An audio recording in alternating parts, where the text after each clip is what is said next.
Hi, everybody, and welcome to the women's game. I'm Sam Mewis, and we have a really special episode for you today. It's one that we just recorded earlier this week with Cat Macario, U.S. Women's National Team and Chelsea attacker, as she and Chelsea attempt to defy the odds and win the WSL League title this weekend.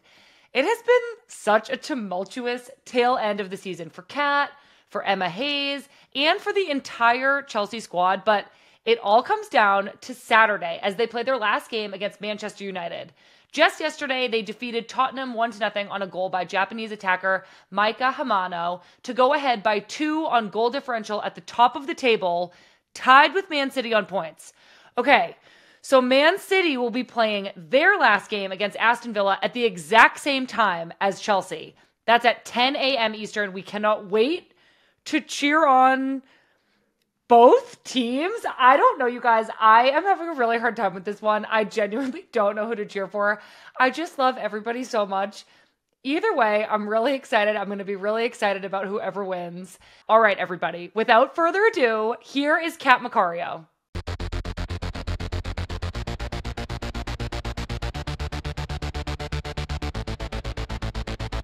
I am so thrilled to welcome Cat Macario to Friendlies today. Cat is one of the most creative and skillful attacking players on the U.S. Women's National Team who I had the honor of playing with for a short time in 2021. She's currently playing her club football for Chelsea, who are competing for the WSL title in England. This title race has been one of the most back and forth contests in WSL history. Kat, welcome to the women's game. Thank you so much for being here. Thanks, Sam. What an honor. Yeah, it's nice to see you again. I know. It is so great to see you. It must be such a busy week at Chelsea. I want to get into all of that, the title race, in a minute. But first, I know that you've talked a lot about how much you love living in London. So I just wanted to ask you, what are some of your favorite things about the city, living in London? Yeah, I just love London, just I like being able to just like go on a walk, and just like the transport system is so nice, and there's something for everyone, I like the fact that I can go and like see some musicals if I want to, like, there's just a variety of different foods and cultures here, so I feel like, yeah, I'm never bored, and it's just so chill. Like, I don't know, even the weather, honestly, I feel like it hasn't been that bad as people had said before, so yeah. I totally agree. When I lived in Manchester, everybody was like, the weather is so bad. And I was like, oh, it's fine. I love it. It's like, I really loved, it's not that bad. I was also just recently in London visiting my sister and Sam, and London is such an amazing city. There's so much to do. We like went to some museums. We were riding the little e-bikes. My husband and I, Pat, were riding the e-bikes where you like pedal, but then they also like help you go a little bit. And we had the best time. It was so much fun. The food was really great.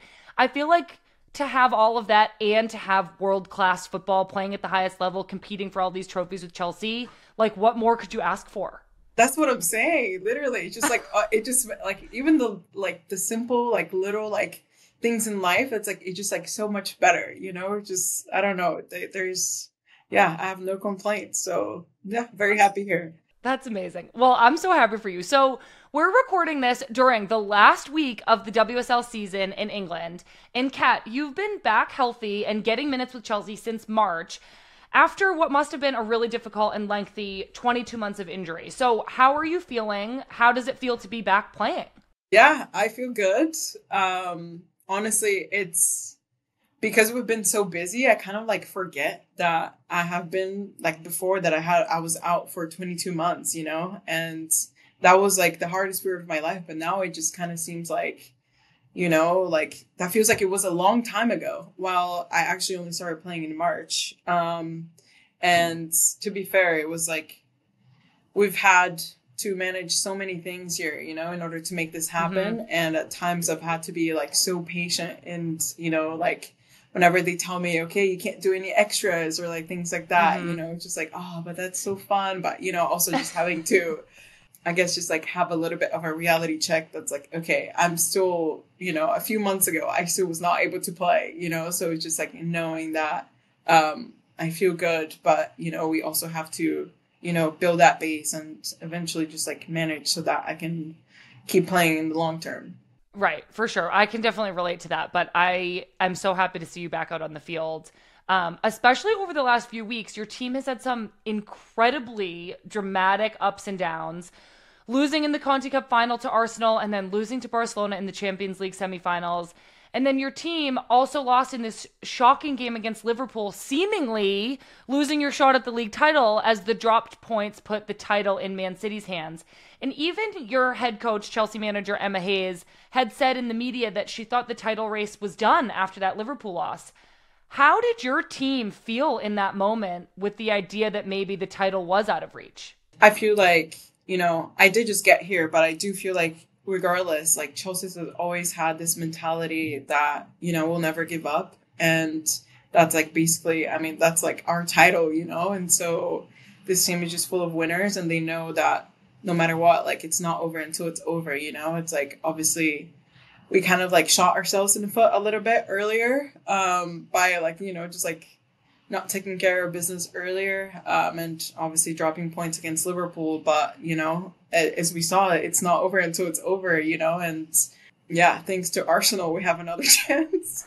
Never thought I'd be saying that, but, but yeah, like we just knew that no matter what, we just had to show up every single day to training and just, put our best foot forward and obviously just like be ready mentally to, just put in the work and yeah, just show up every single day and just know that we still had more to fight for. And yeah, we did that. And I think you could really see that against the game against Bristol when we won 8-0 and that was so fun. And, like we really just like, showed up and yeah, now it's made the best team win. So I know. It's been so exciting, I think, as a fan to just see the possibilities keep evolving and to watch that game against Bristol. You guys had a down by 7 in the goal differential and then you scored 8 goals and it just feels like defying odds at every turn.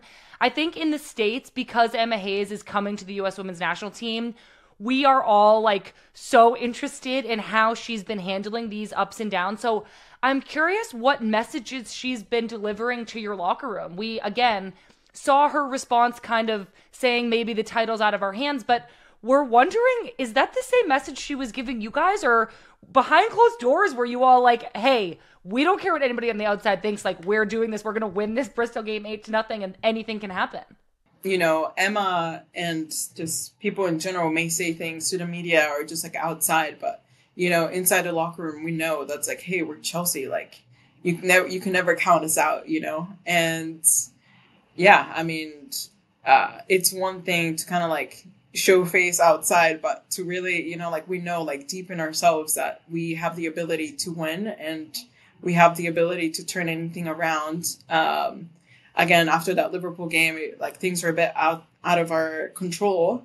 But yeah, thanks to Arsenal and Blackstenius, we got back in, and that's just like, yeah. Emma has always said this is more psychological than anything, and yeah,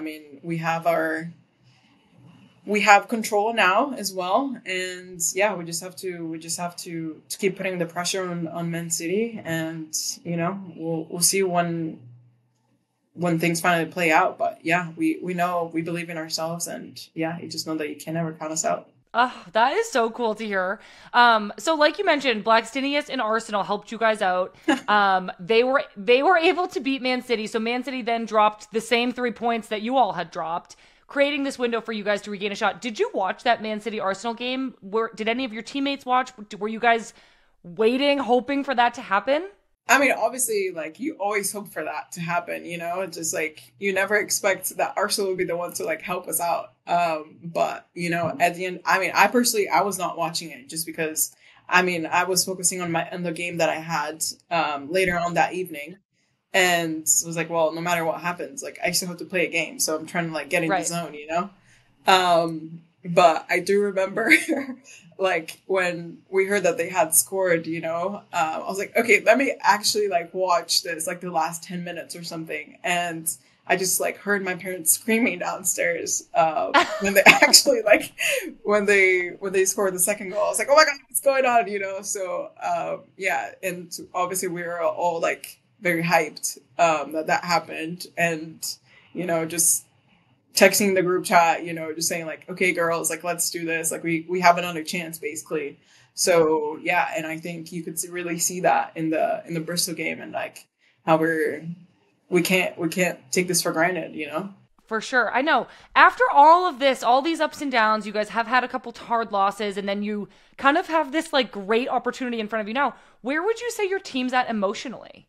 I mean, we were born for this, This is, like I said, this is our title. This is what we're made of, And I feel like, I think our team is just full of serial winners, and especially Emma. She's been through this so many times before, and we're ready to crack it on. The last day of the WSL is this Saturday at 10 a.m. Eastern. Chelsea's playing Manchester United, and Man City is playing Aston Villa.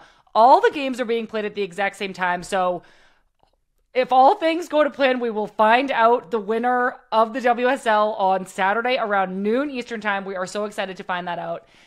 Kat and Chelsea, best of luck. I want to rewind a little bit, Kat, and talk about your college career at Stanford. I know that you played there for 3 seasons, but in 2021, you decided to forego your senior year to turn pro and join Lyon. What were you looking for your professional career in those early days that made Lyon so appealing to you? I just wanted to be somewhere that I could be challenged and that could take my game to the next level. I mean, when one of the best teams in the world comes knocking, then obviously, like, you say yes, And I knew that it would take a while for me to adapt to the professional level and just to, earn my strides, I guess, in Lyon, which it did. It did take a while. And, it did push me to become a better player. It did push me to become, honestly, just everything I was really challenged, even off the field too. I thought I knew what it was like to move to a different country. And, France was something that was like completely different too. But yeah, that was like what I was like searching for every single day. You just want to become better and strive to be a better version of yourself. So yeah, that's what I was hoping for. And what's better than training every single day with the best players in the world, So yeah. For sure. I totally relate to that, Kat. You've always struck me as, there are like a few people that I would classify as like a football purist, and it's like you and Lindsay Horan and like Tobin Heath are like the top 3 where you just love the game. You want to be the best player that you can be. You're just so committed. Like, you kind of just know things about the game from all over the world, and your love and passion for the game is like contagious. And I really love that about you. I feel like I learned that when we played together in 2021. We went to the Olympics in Tokyo together, and we got a bronze medal. Rose gold. You had yeah, I know. We got a rose gold medal. Thank you for reminding me to fix that in my brain. Let's not forget. So Kat, you had initially made that roster as an alternate, but then the roster got expanded because of COVID.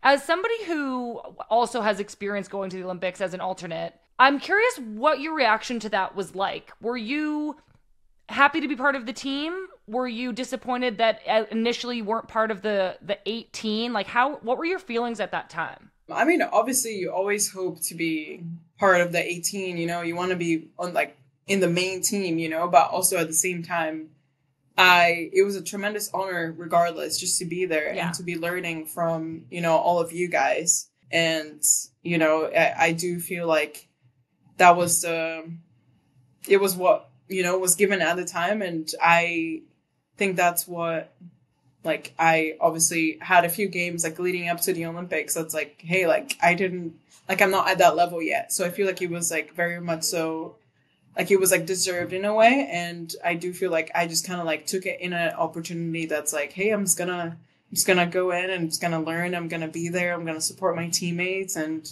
that's just the kind of like part of life, and like, that's okay. And I was just grateful to be there in the first place. So yeah, just it was an interesting experience, as not like having like, COVID and like, like us not really being able to go out. How would you sum up your entire Olympics experience? I think it was obviously, like you say, it was such an honor to go. It was such an honor to be part of the team. We got a medal, but it was a weird Olympics. It was COVID. We couldn't leave the hotel. I know internally we were really disappointed that we didn't go all the way to the final. So how do you feel looking back on it, on the role that you played and the entire experience that we had? I don't know if I should say this, but it was a bit of a traumatic experience. Just because like we could literally only stay in our rooms, you know? So I kind of put that like in the back of the archives. It was hard. Yeah, they were just like, you know what? Like I know. Yeah. I remember we were at that one like nicer hotel where we had our own rooms and the food was good, but then remember when we had to leave and we were like, no. Yeah, literally. It was so sad. Like it wasn't. I know. It was a great learning experience. It wasn't the best just because of the whole situation and the environment, you know, but, and obviously we weren't performing as well as we wanted to. So it was very interesting just to be like a little bit like, I guess, take a seat and just kind of see how you guys handle that, you know, as being like, as leaders of the team. And, you know, it was like something that we're obviously like not necessarily like used to, because we've always like, you know, dominated tournaments and, you know, just like teams and like whatnot. So it was something different. It was something new. And yeah, I'm just grateful to have been there and just to, you know, learn from you guys. And yeah. Yeah, it was definitely some adversity and something I think we all learned a lot from. After the Olympics, you were back at Lyon and you helped lead the team to their 8th Champions League title. So stark contrast, you go back to club, you have a ton of success, you win the Champions League during the 2021-2022 season. But then in the final league game of the year, you tore your ACL. A whole nother moment of adversity, something perhaps was new to you to experience this kind of injury. What do you remember about finding out when you first tore your ACL? I already knew, like, as soon as I went down, I already knew it wasn't going to be good, you know, just because, like, I think in some ways, you know, you kind of know your body, you know, like when things happened. And all I knew was that I was going to need to be away for a few months. Obviously that turned into almost 2 years. But yeah, I just knew that, you know, it's some risks that we take in taking part in this sport, you know, and yeah, you win some, you lose some. And yeah, it's unfortunately things that are just like naturally part of the game. And yeah, it is what it is. Yeah. Yeah, I know. I recognize you are in the midst of a big week, and so I don't want to make you or ask you to dive so deep into what must have been a really painful time in your life. If you could just reflect on what you learned and kind of your approach now, you obviously were out for, like you said, 22 months with injury. I can imagine the difficulty, but it sounds like horrible. Looking back, what did you learn about yourself, and what do you now appreciate more about your life in the game and the ability to now be back on the field? You can overcome anything with your supportive system and God. That's something that is very important to me. And it doesn't really matter like where you go, or if you're like in the best facility or in the best like doctors. At some point, like some things just need to take time, you know, and that's something that I had to be very patient in, you know, like knowing and just know that's like, you know, maybe this is where I'm supposed to go, or maybe it's not, you know, maybe, I don't know, whatever purpose it is for my life. But that was just something that was cool to learn. And also, I guess I'd just say like, I believe that I realized that I'm stronger than I am. Like this definitely made me stronger. And I've kind of just realized that I don't necessarily, like before the injury, I used to put just like so much pressure on myself to like perform and, you know, like whether that's like through club or with the national team and, just to, you know, try and meet certain expectations. While now it's like, I'm just grateful to be out on the pitch and, you know, just to have, you know, like 2 functioning legs, like not that I didn't before, but, you know, just like to be able to do this again. And, you know, sometimes it's like, even, if there's like a loss, like a very heartbreaking loss that we have had in the past few weeks, it's like, you know what? No one died, so it's okay. Just like before I used to, just like get like really like caught up in it. But it's like, you know what? Just it's part of life. Like it's a 90-minute game. We pick ourselves up again and we go again. And, that's it. Yeah, what an incredible takeaway, Kat. I admire the perspective that this has given you so much. It's really cool to hear what you've taken away from this adversity. And happily, you were able to rejoin Chelsea earlier this season. The club was suffering from a number of injuries to attacking players. You subbed into your first game back and you scored a goal after only 6 minutes. And then you also made your U.S. Women's National Team comeback. You were part of the camp for She Believes. You subbed on in the game against Japan in the 78th minute. You helped the team finish out a 2-1 victory.